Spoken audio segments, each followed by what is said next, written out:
बाकी सैनिक तो बोल नहीं सकते, तो फिर ये कैसे? क्या ये तुम्हारी आवाज थी? हाँ, मैं चाहता हूँ आप मुझे कोई नाम दे। सोचने वाली बात तो ये है, ऐसा पहले कभी नहीं देखा था। वो मैं ही हूँ जिसने तुम्हें मारा था।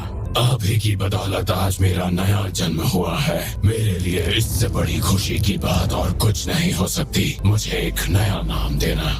मैं आखिर तक आपकी सेवा करने की कसम खाता हूँ। बेरू। आज से तुम्हारा नाम होगा बेरू। अब बाकी चींटियों की बारी है। और अगर अब हमने इन्हें नहीं रोका तो ये बहुत जल्द शहर में भी पहुंच जाएंगी। लगता है ये चींटियां पहली टुकड़ी से बच निकली। अब हम भला इनसे कैसे लड़ेंगे? आज या तो ये नहीं रहेंगी या हम नहीं रहेंगे। ये कुल मिलाकर 4000 चींटियां हैं। ये तो बहुत सारी चींटियां हैं। क्या तुम इनका कुछ कर सकते हो? आप सिर्फ हुक्म कीजिए। जाओ।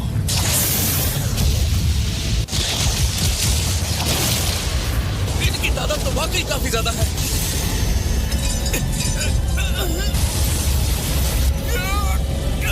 हम चाहकर भी कुछ नहीं कर सकते।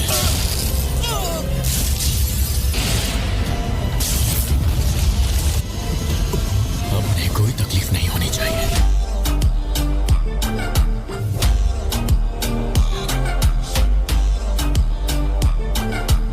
एक बार फिर उसने हम सबको बचा लिया।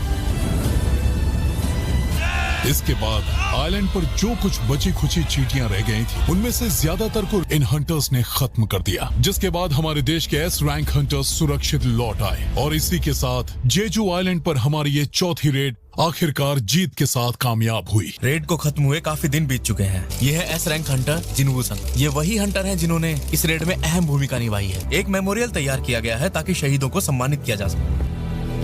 अपना सिर फख्र से उठाकर चलो। वो तुम ही हो जिसने हम सबको बचाया। लोग चाहे कुछ भी कहें, तुम ही हो असली हीरो।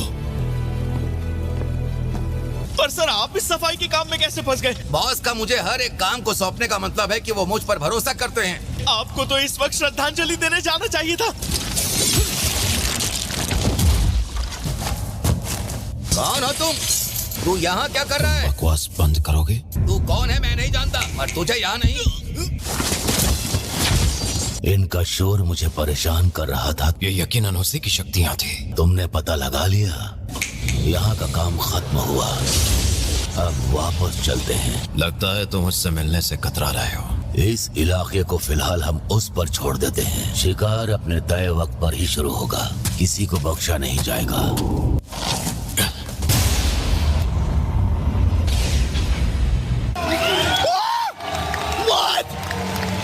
हंटर एसोसिएशन के चेयरमैन के तौर पर मैं तुम्हारे इस कारनामे के लिए तुम्हारा शुक्रिया अदा करता हूँ। बदले में तुम्हें आने वाले वक्त में जो कुछ भी इनाम चाहिए तुम मुझे बता सकते हो। तुम्हारा आगे क्या करने का इरादा है? तुम अपनी इतनी जबरदस्त शक्तियों का क्या करोगे? मैं अपनी खुद की गिल्ड शुरू करने की सोच रहा हूँ। A few moments later. लगता है आज ये ट्रैफिक नहीं खुलेगा। हंटर संग, मैं हूँ गो। एक बी रैंक गेट अचानक से सामने आया है। इसी हाईवे पर आगे जाकर? हम हंटर्स का इंतजाम कर रहे हैं, लेकिन उनके वहाँ पहुँचने में थोड़ा वक्त लग सकता है। तो ये माजरा है। हंटर्स को आने में और कितनी देर लगेगी? क्या मतलब है ट्रैफिक इतना है, हंटर्स नहीं आ पाएंगे? मैं गेट बंद करने आया हूँ। लेकिन बाकी के हंटर्स को आने में थोड़ा वक्त लगेगा। मैं अकेला ही काफी हूँ।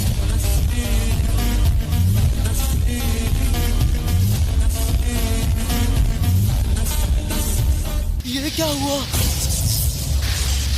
ये बी रैंक नहीं, एक रेड गेट है। तो ये बात है। ऐसा मेरे साथ ही क्यों होता है? काश आने से पहले मॉम को बता देता कि आने में थोड़ी देर हो जाएगी। बाहर जाने का रास्ता बंद है। अगर यहाँ यही सब है तो काम जल्द खत्म हो जाएगा।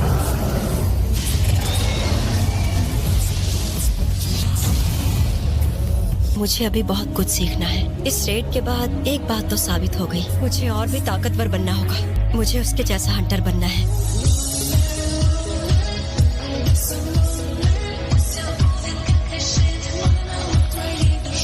चलो फिर जल्दी से खत्म करते हैं।